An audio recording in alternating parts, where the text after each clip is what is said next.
Barangay FM 100.7.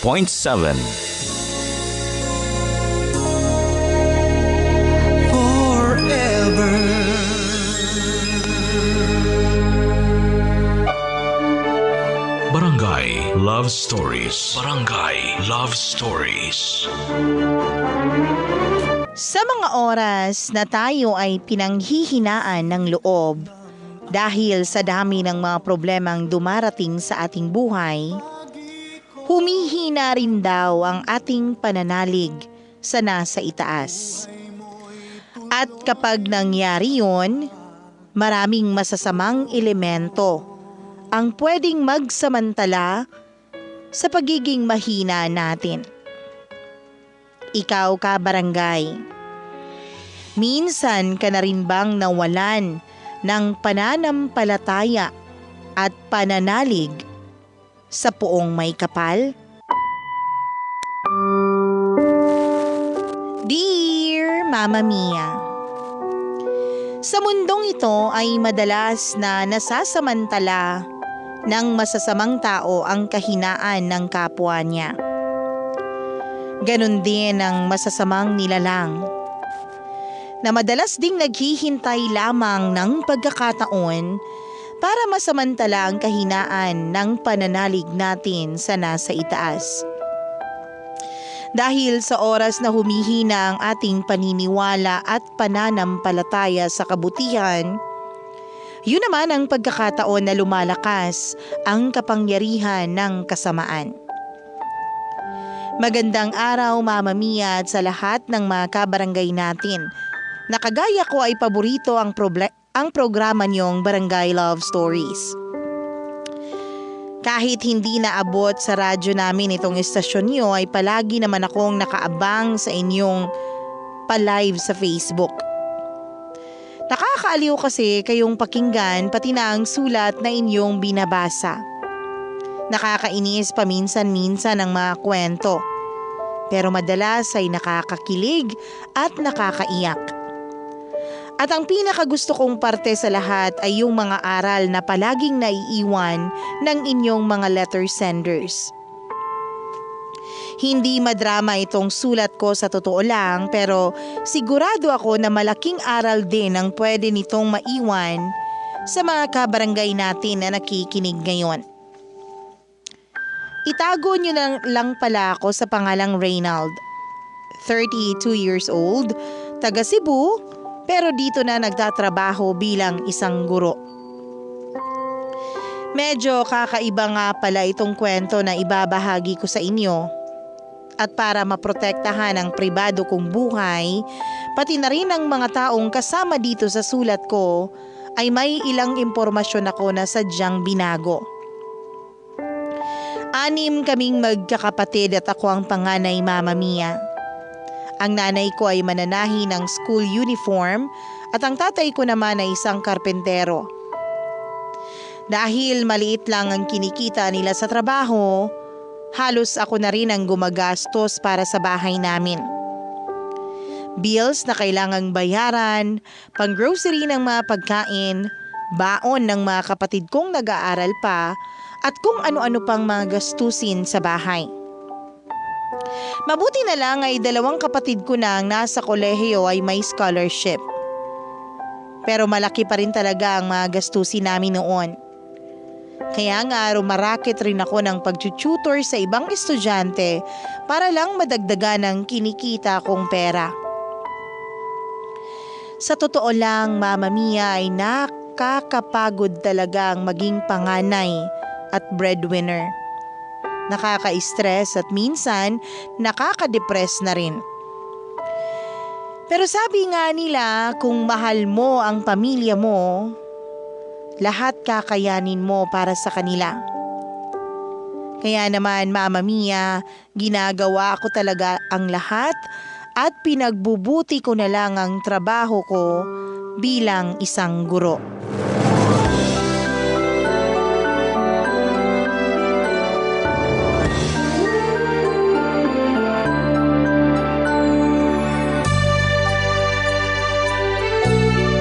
Maganda ang score na nakuha mo kanina sa binigay kong exam, Arthur. Mas mataas nang nakuha mo kumpara kahapon nung nag-review tayo. Inaral ko po kasi talagang mabuti yung assignment na pinauwi niyo sa akin kahapon, Sir Reynald. Tsaka nakuha ko na rin po yung formula na hindi ko po maintindihan dun sa naging huling topic natin. Meron ka palang hindi naintindihan sa pagre-review natin? Bakit hindi mo sinabi sa akin para mas natulungan kita? Nahihiya na po kasi ako magtanong sa inyo eh. Bakit ka naman nahihiya? May 20 minutes nyo rin pong in-explain sa akin yun kahapon pero hindi ko pa rin po nakuha. Kaya mapapansin nyo po dun sa binigay nyong exam sa akin. Dun po ako talaga madalas na nagkakamali. Pero dapat sinabi mo pa rin sa akin, Arthur. Kaya nga tayo nagpapaiwan dito sa classroom pagkatapos ng klase nyo. Para mas maturuan kita, di ba? Kasi malapit na ang math quiz bee natin. At kailangan na halos lahat ng tinuturo ko naiintindihan mo. Kung may part na naguguluhan ka, sabihin mo kaagad sa akin para maipaliwanag ko sa iyo ng mas maayos. Sorry po, sir. Ano ka ba? Huwag ka mag-sorry. Gusto ko lang talaga na masulit natin ang oras na nilalaan natin para sa pagre-review mo. Malaking bagay yung makukuha mo kapag ikaw ang nanalo sa quiz bee na to. Hindi lang karangalan para sa school ang mauuwi mo. Kung hindi pati na rin ang magandang opportunity dahil magkakaroon ka ng scholarship sa college. Sana nga po manalo talaga ako sa math quiz bee na to, sir. Malaking bagay po to para sa akin kasi gusto ko po talaga matuwa ang mga magulang ko sa pag-aaral ko. Kahit hindi mo pa na ipapanalo, alam kong proud na sila sa'yo dahil ikaw magre-represent ng school natin. Sana nga po. Ay, sir. Salamat nga po pala dun sa pamerienda niyo sa akin. Nabusog po ako sa juice at tinapay. Wala yun, Arthur. O ano, pwede na ba tayo magsimula sa pagre-review natin? Sige po, sir. Pwedeng-pwede na po kasi busog na po ako. Eto, sagutan mo muna tong inihanda kong exam para sa'yo. At mamaya, mag-focus tayo sa mga equation na hindi mo masyadong naiintindihan. Sige, sir. Balik na po ako sa upuan ko. Okay.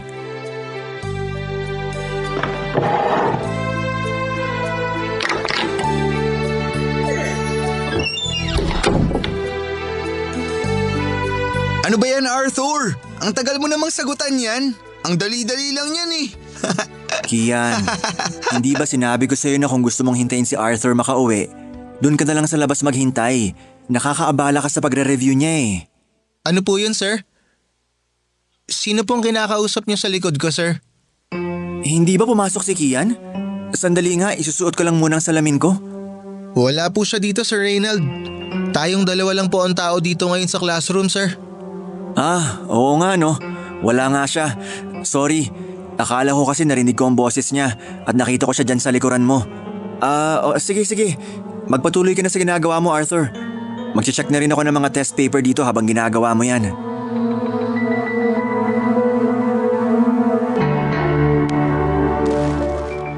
Mama Mia, ang estudyante ko sa senior high na si Arthur ang ipanlalaban namin noon sa Regional Math Quiz Bee. Kaya naman tuwing pagkatapos ng klase ay naiiwan kaming dalawa sa classroom para mag-review. May 2 linggo na namin yung ginagawa pero ang araw na yun ang pinakakakaiba sa lahat. Bigla ko na lang kasing narinig ang boses ng isang kaklase niyang si Kian na nagsasalita at tumatawa. At kahit pa hindi ko suot noon ang eyeglasses ko, sigurado ako na may nakita akong estudyante na nakaupo sa may likurang upuan ni Arthur. Pero inisip ko na lang noon na baka guni-guni ko lang yun o namamalikmata lang ako. Kaya pilit ko na lang na ipinagsawalang bahala ang lahat. Matagal ko na rin kilala si Arthur at alam ko na matalino siyang estudyante. Pero syempre, hindi naman lahat ay palaging nag-uumpisa sa tagumpay. Dahil pagkalipas ng mahigit na 1 buwan naming pagre-review ni Arthur, ay natalo rin siya sa Regional Math Quiz Bee na sinalihan ng school namin. Sinabi ko sa kanya na ayos lang yun dahil may darating pa sa kanya na mas magandang oportunidad. Pero mula noon, Mama Mia, ay nagsimula ng bumaba ang mga grades niya sa mga subjects na hawak ko.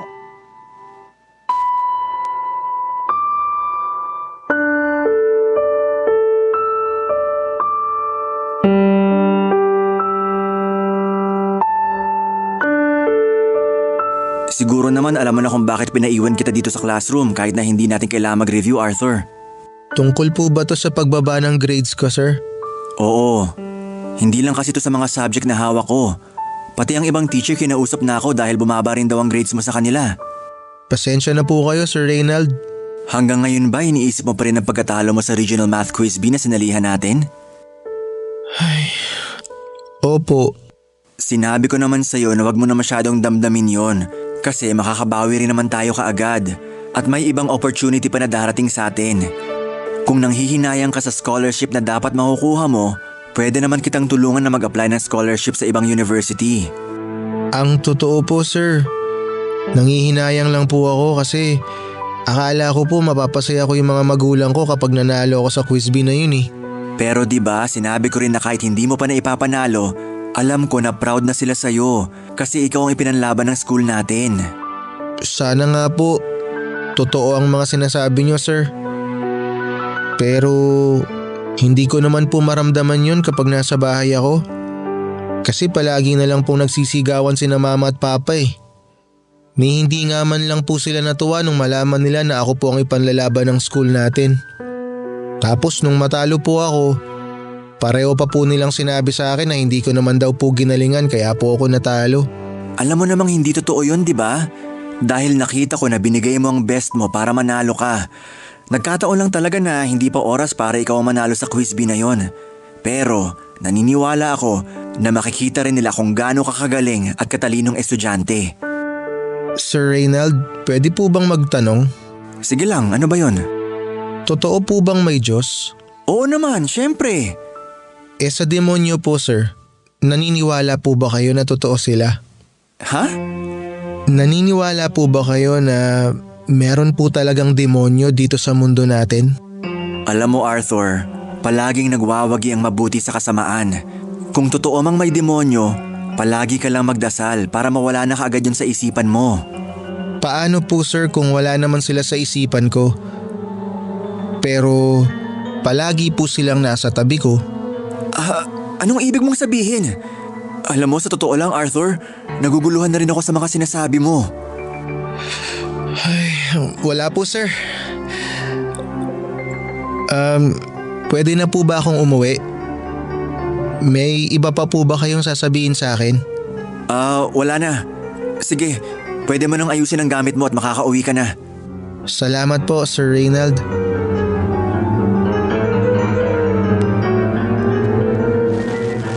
Mama Mia, habang magkausap kami noon ni Arthur, ay may kakaibang lamig na akong nararamdaman sa loob ng classroom.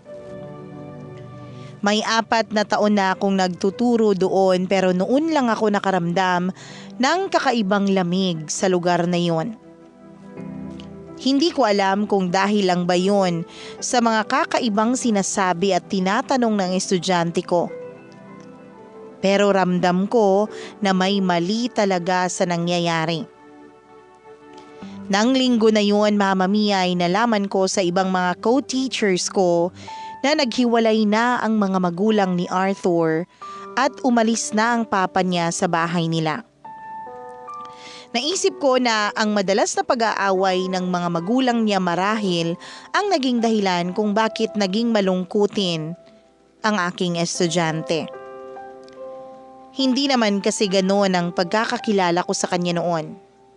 Maingay siya, palaging masigla at isa sa mga nangunguna sa klase ko pagdating sa exam. Pero iba rin kasi talaga ang epekto sa anak ng madalas na pag-aaway ng mga magulang. At mas malaking epekto rin ang pwedeng mangyari sa isang bata oras na magkahiwalay ang mga magulang niya. Hindi lamang ang pag-aaral ang pwedeng maapektuhan sa mga anak, kung hindi pati na rin ang kanilang mental health. Mama Mia, patuloy ang pagbaba ng grades ni Arthur sa iba't ibang subjects niya. Ako kasi ang advisor niya kaya minomonitor ko talaga yun. Isa rin siya sa mga paborito kong estudyante at ng mga co-teachers ko kasi nga mabait talaga siya at matalinong bata. Kaya pati rin sila ay nag-aalala na rin sa pagbabago na pinapakita noon ni Arthur. Sinubukan ko pa ulit siyang kausapin pero sinabi niya na ayos lang siya at wala siyang kahit na anong problemang pinagdadaanan. Na normal naman daw sa mga mag-asawa o mga magulang ang naghihiwalay at nag-aaway. Sinabi niya na tanggap na niya ang nangyayari sa bahay at pamilya nila. Kaya hindi ko na raw siya kailangang alalahanin pa. Sinabihan ko siya noon, Mama Mia, na kung kailangan niya ng makakausap ay handa akong makinig sa mga sasabihin niya. Pero ang sagot niya lang sa akin ay kaya niya na raw ang sarili niya at wala na siyang ibang taong kailangan pa sa buhay niya.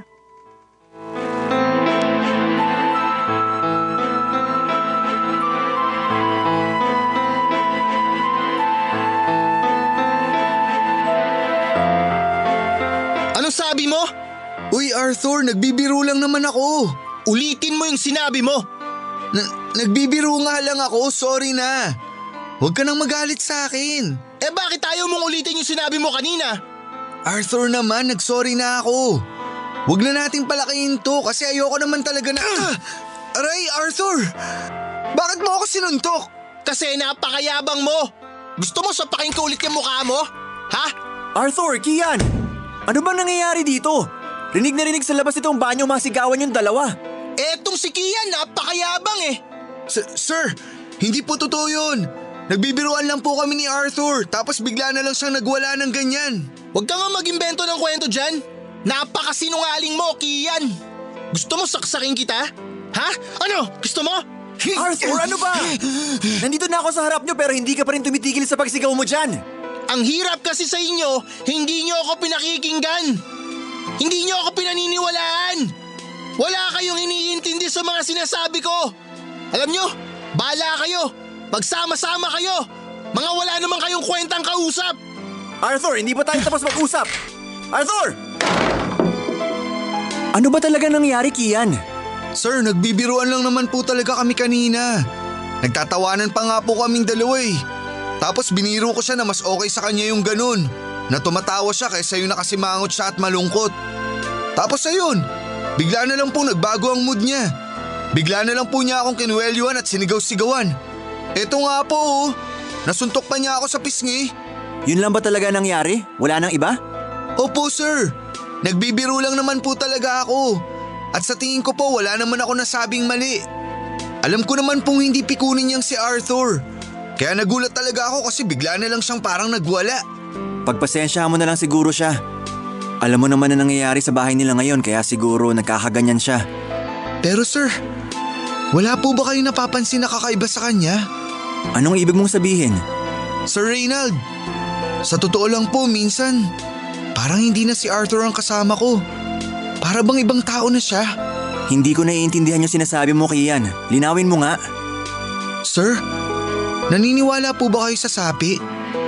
Ako po kasi oo. At pakiramdam ko po, pwedeng yun ang nangyayari ngayon kay… Ano ba yung sinasabi mo, Kian? Sir, sinasabi ko lang naman po kung ano yung napapansin ko. Na may mali sa kaibigan ko. Kagaya kanina, nung sumigaw po siya parang hindi niya na boses yun. At saka parang nanggagaling po sa ilalim ng lupa. Itigil mo na kung ano man yung nasa isip mo. Tinatakot mo lang ang sarili mo. Sige na, bumalik ka na sa classroom. Matatapos na ang lunch break nyo.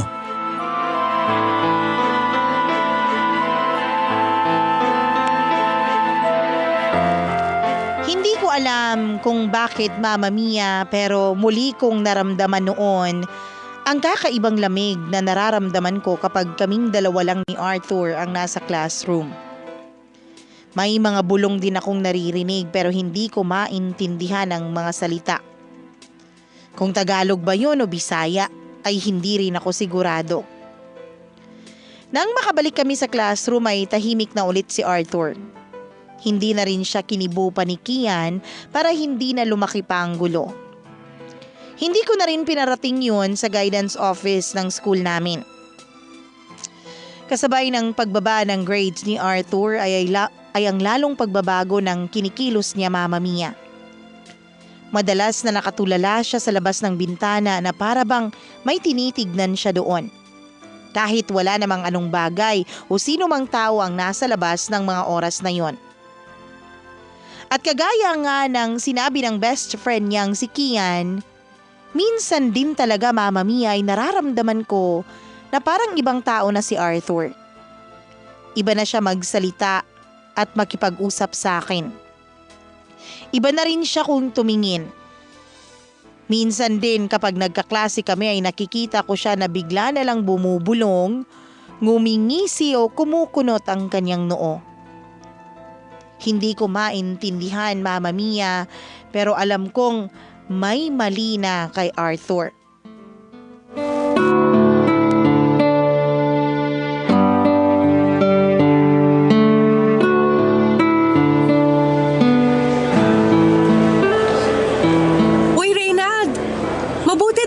Kita dito sa kantin.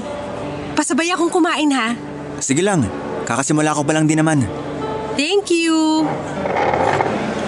Yung mga teacher na kasabay ko kasi dapat ngayon. Sa labas na naman kumain. May baon ako kaya nagpaiwan na lang ako dito. Ako nga rin hindi na masyadong nakakakain sa labas eh. Mas tipid kasi kapag nagbabaon na lang tayo ng pagkain para sa lunch. Sinabi mo pa. Kumusta na nga pala yung estudyante mo? Sinong estudyante? Sino pa? Di si Arthur. Maayos naman siya sa klase ko. Hindi nga. So ang lagay, sa klase mo lang siya maayos, tapos sa klase namin palagi na lang siyang tulala? Ganon? Hindi naman. Nagkataon lang siguro na mas mabait ako na teacher kaya mas nagpapakabait din siya sa klase ko. Nako, wag mo na nga siyang pinagtatanggol. Lahat naman tayo napapansin na may mali na sa estudyante na yan. Alam mo, sayang talaga siya. Kung hindi niya lang talaga napapabayaan ang pag-aaral niya ngayon, baka mahabol niya pa ang pagiging salutatorian. Yun nga rin ang sinasabi ko sa kanya. Pwede niya pang mahabol ang grades niya kung pagbubutihin niya. Sana nga magawa niya kasi sayang ang talino niya kapag nagpatuloy siyang ganyan. Nakakapagtaka nga kasi parang biglaan ang pagbabago niya. Minsan nga gusto ko na lang maniwala na totoo yung sinasabi ng ibang teacher tungkol sa kanya eh. Anong sinasabi nila? Eto, narinig ko lang naman mula sa faculty ha. At nangyari raw to sa mismong guidance office ni Ma'am Agnes. Nang minsan daw na ipatawag niya si Arthur sa office para kausapin nga kasi may nakaaway na namang estudyante.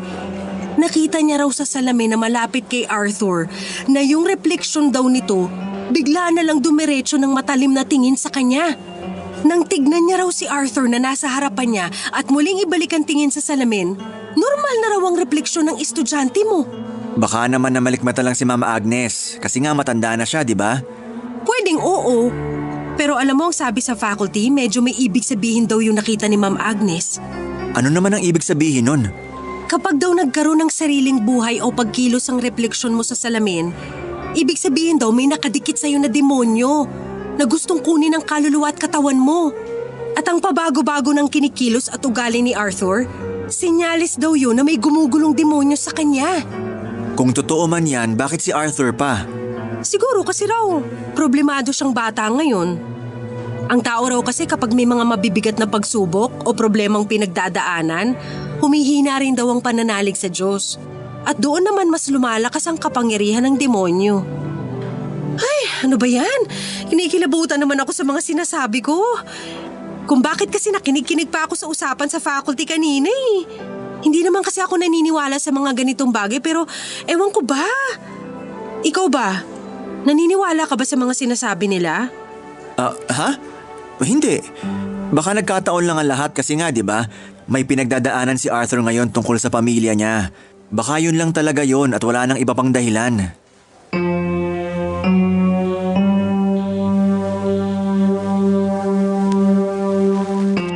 Mama Mia, pilit kong kinukumbinsi noon na hindi totoo kung ano man ang kumakalat na chismis o usap-usapan sa school namin tungkol kay Arthur.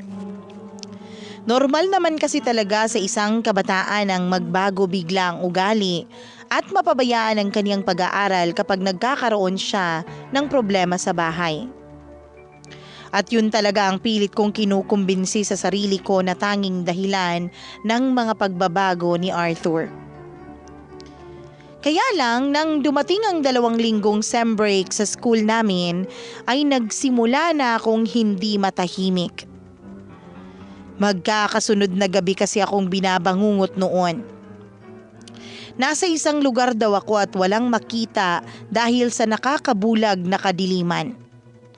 Lakad lang daw ako ng lakad hanggang sa mapahinto ako dahil sa iyak na naririnig ko. Nung unang gabi ay naputol kaagad ang bangungot na yon. Pero naulit-ulit yun at nagpatuloy sa mga sumunod pang gabi. Ang mga iyak na yon ay unti-unting lumalakas hanggang sa makilala ko na ang nagmamay-ari ng boses na naririnig ko. Boses at mga pag-iyak iyon ni Arthur at wala nang iba pa. Naririnig ko lang siya pero hindi ko siya nakikita. Noong una ay hindi ko maintindihan ang mga salitang sinasabi niya na humahalo sa kanyang pag-iyak. At naalala ko nung huling beses na binangungot ako tungkol sa kanya, Mama Mia, narinig ko ang boses niya. Umiiyak at humingi siya ng tulong sa akin. Nang matapos na ang sem break, Mama Mia, ay bumalik na ulit ang klase at nakita ko na ganun pa rin naman si Arthur. Tahimik at madalas ay tulala. Minsan ko pa siyang sinubukan na kausapin at tanungin kung may problema ba siya na gustong sabihin sa akin. Pero ang palagi niya lang sagot ay, ayos lang po ako, Sir Reynald. Huwag niyo na po akong alalahanin kasi kaya ko naman ang sarili ko. Kasunod noon ay ang matamlay ng ngiti sa kanyang maputlang mga labi. Nag-aalala na talaga ako sa kanya pero hindi ko alam kung paano ko siya tutulungan. Kaya naman sinubukan ko rin na kausapin ang mama niya na tanging kasama niya sa bahay. Pero wala rin naman itong matinong sagot na naibigay sa akin dahil palagi lang din naman daw tahimik si Arthur sa bahay nila. Wala na akong ibang nagawa noon kung hindi ang tahimik na lang na subaybayan ang bawat kilos ni Arthur sa school, Mama Mia. Hindi ko na rin kasi talaga alam kung paano ko pa siya tutulungan. Hanggang isang hapon, tapos na ang klase ng lahat at pabalik pa lang ako sa classroom ko, ay bigla akong nakarinig ng malalakas na sigaw na nanggagaling sa mismong classroom ko, Mama Mia. Tumakbo ako papunta doon at nakita ko sina Syra at Kian na nakahawak sa mga kamay at binti ng nagwawalang si Arthur.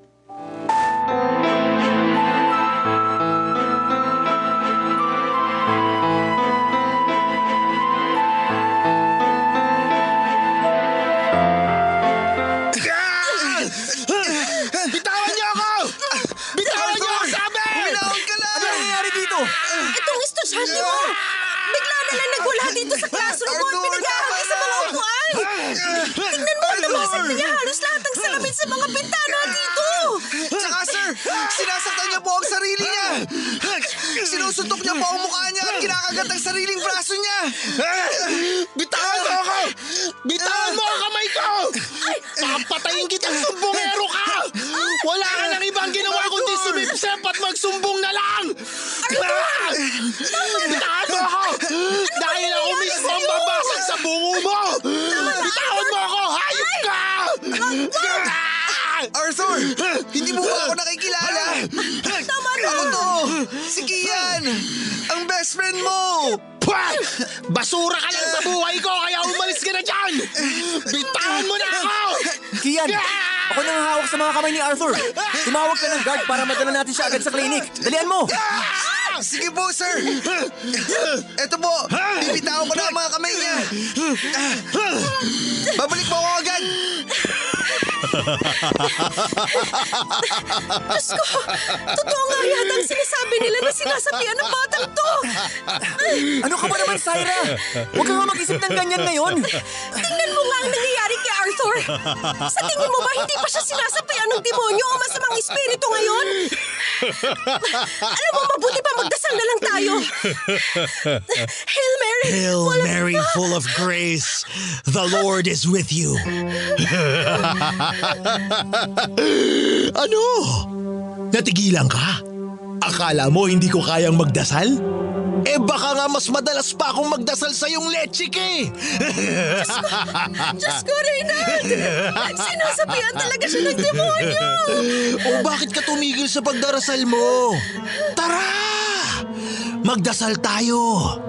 Sasabayan pa kita kahit anong dasal yan! Saka pwede ba? Hindi ka naman naniniwala sa demonyo, di ba? Bakit ngayon takot na takot ka? Sa'yo na mismo nang galing. Hindi ka naniniwala sa mga kwentong demonyo at espiritu. Kaya wala kang karapatan na matakot dyan.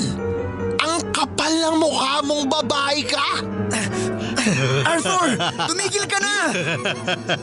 Isa ka pa eh. Kunwari mabait, pero utak demonyo ka rin naman. Di ba? Matagal mo nang hinihiling na sana mauna nang mamatay sa'yo ang magulang mo at mga kapatid mo? Hindi totoo yan! Hindi totoo. Bawal magsinungaling. Sasama ka sa akin sa impyerno. Hindi ba? Ilang beses mo nang hinihiling noon na sana wala ka nalang mga kapatid at magulang para wala ka ng responsibilidad sa buhay. Pagod ka na kasi dahil ikaw lang halos ang bumubuhay sa kanila. Bibigyan kita ng tip, ha? Bakit kasi hindi mo pasunugin na lang ang bahay ninyo nang sabay-sabay na silang mamatay? Tumigil ka na sa mga sinasabi mo! Dahil hindi totoo yan! Arthur! Arthur! Alam ko naririnig mo ako! Lumaban ka, Arthur! Magdasal ka sa Diyos para tulungan Walang Diyos! Reynald! Walang Diyos! Dahil kung meron man, hindi dapat nahihirapan ng ganito ang batang to. Hindi niya dapat kayo pinapahirapan sa mundong ito. Kaya bakit pa kayo magdarasal sa kanya? Kung matagal niya na kayong pinabayaan na maghirap. Hindi siya totoo. Hindi totoo ang Diyos ninyo. Ako lang. Ako lang ang totoo. Kaya dapat sa akin lang kayo maniwala. Mga inutil! Ako lang ang totoo sa mundong ito! Wala nang iba! Arthur, kung ano man ang bigat at lungkot na nasa puso mo ngayon, labanan mo yan! Labanan mo yan at magdasal ka lang sa Diyos! Magdasal at manalig ka lang, Arthur! Kaya mo yan! Maniwala ka sa Diyos! Malalampasan mo lahat ng to! Tutulungan ka namin! Tutulungan kita, Arthur!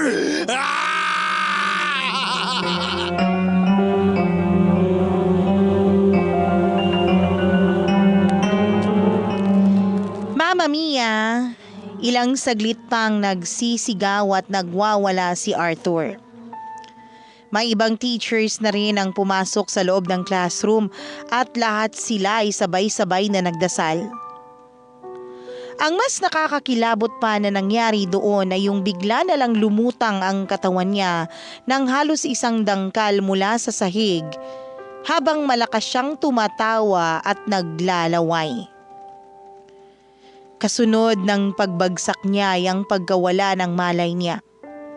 Mabuti na lang at naging maagap ako at nasaloko kaagad ang ulo niya nang bumagsak siya sa sahig. Pareho kaming naiiyak na sa takot noon ni Syra at ng ibang teachers doon pero pilit naming nilalabanan ang lahat. Hindi kasi kami makapaniwala sa mga narinig at nakita namin. Ang pagsasalita ni Arthur tungkol sa mga personal naming buhay at problema. Ang paglutang ng katawan niya at ang pagsabay nito sa pagdarasal ni Syra. Nakakakilabot talaga ng sobra, Mama Mia. Nang makarating ang guard ay doon na namin dinala si Arthur sa klinik. At nang magkamalay siya at wala siyang matandaan sa mga nangyari. Sinundo na rin siya ng mama niya at pagkatapos noon ay ilang araw din siyang hindi nakapasok sa eskwelahan. Wala akong naging balita sa kanya dahil hindi rin sumasagot sa mga text o tawag ko ang mama niya. Kaya nagdesisyon ako na pumunta sa bahay nila para dalawin siya, Mama Mia. Ang mama ni Arthur ang nagpatuloy sa akin sa bahay nila. Humingi siya ng pasensya sa hindi niya pag-reply sa mga text ko dahil hindi niya raw daw alam ang isasagot niya sa akin. Naiiyak na nga rin siya noon habang sinasabi na kasalanan daw talaga nilang mag-asawa ang nangyayari noon kay Arthur. Ang pagiging babaero ng papa nito at ang pagiging workaholic naman ng mama niya. Kaya raw siguro nade-depress noon si Arthur at kung ano-anong bagay ang na-imagine at naririnig nito. Sinabi ko na pagsubok lamang yun na kaya nilang lampasan basta't magpakatatag lamang sila. At pinayuhan ko rin siya na subukan din niya na humingi ng tulong sa pari at sa simbahan. Nang matapos ang pag-uusap namin ay doon na niya ako pinatuloy sa kwarto ni Arthur para makausap ko ang estudyante ko, Mama Mia.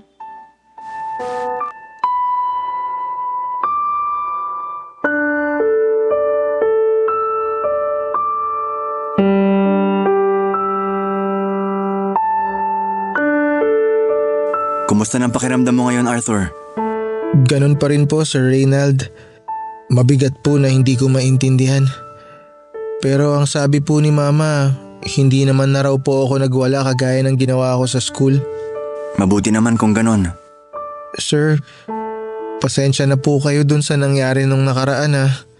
Sa totoo lang po, wala po talaga akong maalala pero alam ko na nasaktan ko po kayo. Huwag mo nang isipin yon. Ang mahalaga ngayon, mas mabuti ng kalagayan mo. Sir, naniniwala po ba kayo na hindi po ako nababaliw? Hindi ko po gawa-gawa yung mga sinasabi ko. Totoo po na may nakikita akong demonyo. Hay, naniniwala ako sa mga sinasabi mo. Pwede mong sabihin sa akin ang lahat. Hindi naman po talaga ako nag-iimbento lang ng kwento, sir. Hindi po ako nagpapapansin o gumagawa lang po ng gulo. Nakikita ko po talaga sila. Naririnig ko po sila. Saan ba nag-umpisa ang lahat ng to, Arthur? Hindi ko na po matandaan, sir, kung kailan po ito nag-umpisa. Basta nung una po, may nakikita po akong anino na palaging nakasunod sa akin. May naririnig po ako na sitsit at mga bulong na hindi ko po maintindihan ang sinasabi. At yung anino po na sumusunod sa akin, unti-unti ko na pong nakikita ang mukha niya. Hanggang sa tuluyan ko na po siyang makilala. Kaninong mukha yung nakita mo sa anino? Mukha ko po, sir. Nakangisi po siya. At may dalawa po siyang mahabang sungay. Sinubukan ko pong gawin yung pinayo niyo noon na magdasal lang po ako dahil palaging natatalo ng kabutihan ng kasamaan. Pero bakit ganun po, sir? Bakit sinabayan niya lang po ako sa pagdarasal ko habang malakas siyang tumatawa? Kaya doon po ako nakaramdam na siguro hindi po totoo ang Diyos. Huwag mong sabihin yan dahil mali ka dyan, Arthur. Kung totoo po ang Diyos, bakit hinayaan niya po ako na maghirap ng ganito, sir? Bakit hinayaan niya po ako na malapitan ng demonyo? Bakit hinayaan niya po na maghiwalay ang mga magulang ko? May nangyayari sa buhay natin na mahirap ipaliwanag o bigyan ng kasagutan. Pero kung talagang walang Diyos dito sa mundo natin, o kung talagang gusto niya na mapahamak ka, bakit hanggang ngayon nagagawa mo pa ring lumaban? Bakit nandyan ang mama mo sa labas ng kwarto, naghihintay sa pagbalik ng dating ikaw? Bakit nandito ako at pinapalakas ang loob mo? Arthur, Tinutulungan tayo ng Diyos sa iba't ibang paraan at madalas gumagamit siya ng tao bilang instrumento para maging matatag tayo sa mundong to. Pero bakit po ako nagkakaganito? Hindi naman po ako masamang tao, Sir Reynald. At alam niyo po yun. Bakit po ako pinarurusahan ng ganito ng Diyos, Sir?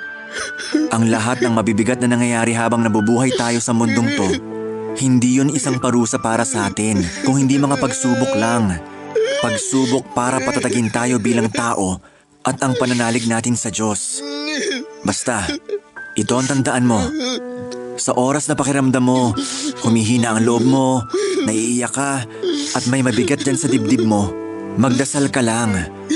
Ang pagdarasal kasi, hindi yan ginagawa sa pagbigkas lang ng mga salita ng Diyos. Kailangan mo magdasal ng taimtim at buong puso. Yun ang palagi mong tatandaan, Arthur.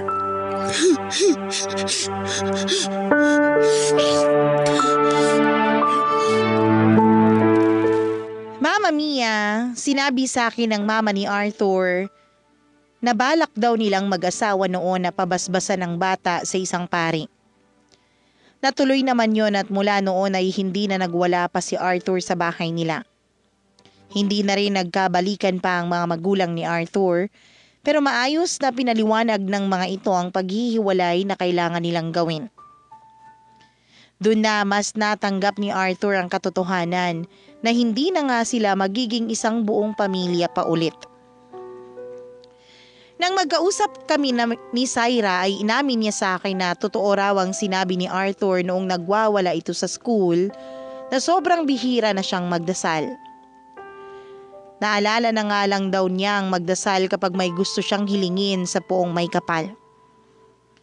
At nang magdasal siya noon na sinabayan siya ni Arthur, ay napadarsal na lang din daw siya dahil sa matinding takot.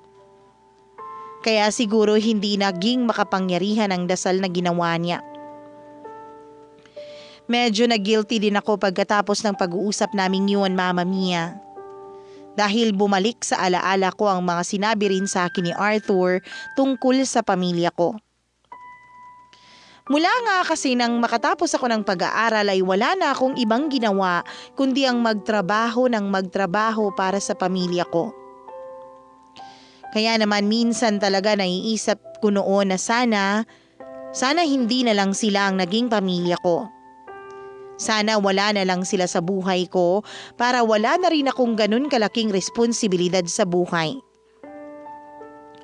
Pero nang araw na yun ay narealize ko na nagkamali ako sa kung ano man ang iniisip o hiniling ko noon. Kaya nang bago ako umuwi sa bahay namin ay dumaan muna ako sa simbahan at nagdasal. Umiiyak ako noon na humihingi ng kapatawaran sa mga naging kasalanan ko at sa mga masasamang bagay na naiisip ko. At nagpasalamat din ako dahil kung hindi nangyari ang lahat ng yun ay hindi magiging bukas ang isipan ko sa isyu ko para sa sarili ko at sa pamilya ko, Mama Mia. May isang buwan na halos na hindi nakapasok sa school si Arthur bago siya bumalik sa klase. Noong una ay tahimik pa rin siya pero hindi na kagaya nung dati. Nagsimula na itong makipag-usap sa akin, sa kaibigan niyang si Kian at pati na rin sa iba pa niyang mga kaklase. Paunti-unti ang pagkilos niya hanggang sa nakita ko na nagsisimula na siyang bumalik sa dating masigla at masayahing si Arthur. Maraming naiwan na subject si Arthur pero dahil matalino talaga siyang bata, ay nagawa niyang makahabol at nakapasok pa siya sa top 3 para sa taon na yun. Minsan din kaming nagkausap ng solo na dalawa at labis ang kanyang pasasalamat sa akin dahil naniwala daw ako sa mga sinabi niya. At ginawa niya ang payo ko na palaging magdasal ng taimtim at may pananalig sa nasa itaas.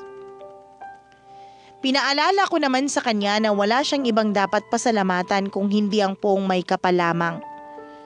Dahil naging instrumento lang ako para tulungan siya. Mama Mia, may 3 taon na rin mula nang mangyari ang nakakakilabot na kwentong ito sa buhay ko. Naging maayos na ulit ang buhay ni Arthur kasama ang mama niya, habang ang papa niya naman ay may bago ng pamilya, pero maayos naman ang pakikitungo niya dito. Nag-aaral na rin siya sa college at ang alam ko ay nursing ang kinuha niyang kurso. At nang minsan na magkumustahan kaming dalawa sa Facebook, masaya niyang kwento na kahit kailan daw ay hindi na siya muli pang ginambala ng kung anumang masamang elemento ang gumulo sa kanya noon. Ako naman, Mama Mia, katuwang ko na ang isa kong kapatid sa pagtatrabaho at pagsuporta sa aking pamilya. Bukal na rin sa loob ko ang ginagawa kong pagtulong sa kanila dahil ang palagi kong iniisip noon ay ginagawa ko yun hindi lamang dahil responsibilidad ko, kung hindi dahil pamilya ko sila at mahal na mahal ko sila. Maraming salamat, Mama Mia, sa pagbibigay mo ng oras nitong kwento na ibinahagi ko sa inyo ngayong hapon. Sa totoo lang, marami ring hindi naniniwala na sinapian talaga noon ng masamang espiritu o demonyo si Arthur. Sinasabi ng iba na baka depressed lang daw ang bata dahil nga sa mga pinagdaanan niya sa buhay. Pero naging saksi kasi ako sa mga nangyari sa buhay niya, Mama Mia. Kaya naniniwala ako na hindi yun gawa-gawa lamang ni Arthur. Alam ko na may ibang kabarangay natin na magre-react na kung totoong demonyo ang sumapi kay Arthur, bakit nagagawa nitong sabayan ang pagdarasal niya? Kagaya nga ng sinabi ko sa kanya noon, ang pagdarasal ay hindi lamang ginagawa sa pamamagitan ng pagpikit ng mga mata o pagbigkas ng mga salita. Kahit nasa ang panig man tayo ng mundo, kung may pananalig at tiwala tayo sa Diyos habang taimtim na nagdarasal, walang masamang kapangyarihan ang magwawagi at magagawa tayong saktan. Hanggang dito na lamang, Mama Mia, at maraming salamat po ulit. Ang inyong forever kapuso at kabarangay, Reynald.